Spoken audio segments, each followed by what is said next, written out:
I actually wrote, when I was in graduate school, I wrote a play with 5 female characters, and these were 2 of the characters in that play. And I think I'd gotten the idea because I had found out that Marie Irene Fornes had Alzheimer's. And I really started thinking about what if a writer who's always communicated through writing, you know, how does that in particular, how does it impact you to lose words or lose the ability to tell those stories? And what does that mean for, you know, your very identity? So that's what got me started on. And then I had a friend who was she was very similar to Beth. She was always just like looking for love. And they just felt like very temperatured characters. And so they were in this other play, and that was a cool play, but there was something about these 2 that called to me, so I lifted them out of that play and then created this whole piece for them. I did a lot of research, and I had friends who had family members who were, I had one friend in particular whose grandmother was living at home with them, and she had lots of stories to tell. So, yes, I've actually never gone through this with a family member myself. I hope not to. I really can't imagine what it would be like to watch your own family member just kind of personality-wise disappear in front of you.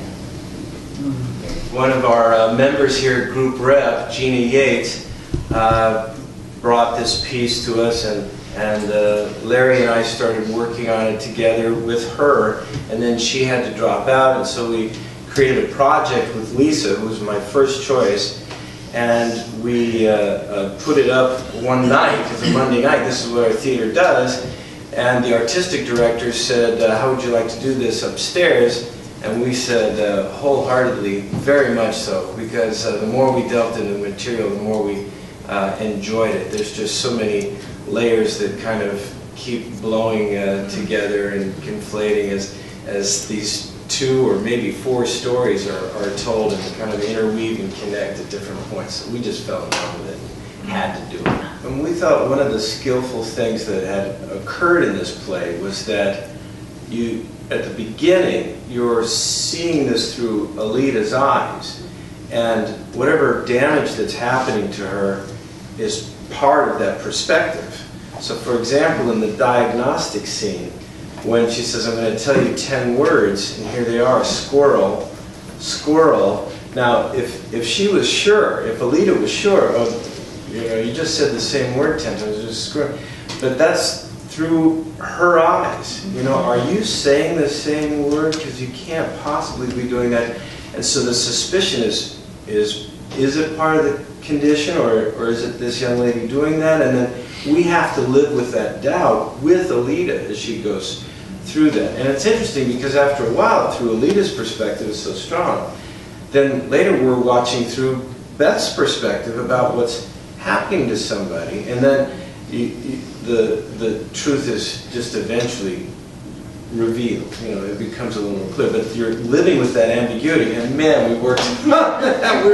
Because there were times like, is she just pathological? Is she just lying? We tried many different We decided we had to go on the evidence of the text and say, you know, I don't really think so. And so, because as actors, they have to commit to one thing, one choice or the other, and that's the way we played it. So. My feeling for that is that as the test is that the audience is actually even in a kind of a different state than the characters, because Beth is probably reading 10 different words, and in that moment Alita is probably hearing the different words, but then when we go back to it and we have to answer the questions, then we suddenly snap into Alita's point of view of, wait, there was just that one word. So it's just kind of, you know, messing with you from the very beginning. What's actually, like, what's real, what's actually happening, and who do you trust?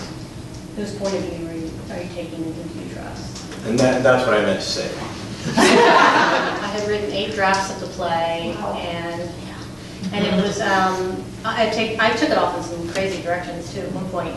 There was a third character who was on stage all the time, and was the witch, and so there were all these experiments. But I was still trying to, it was kind of like the flashbacks had worked because they're very narrative and you follow the story of the mother and the daughter.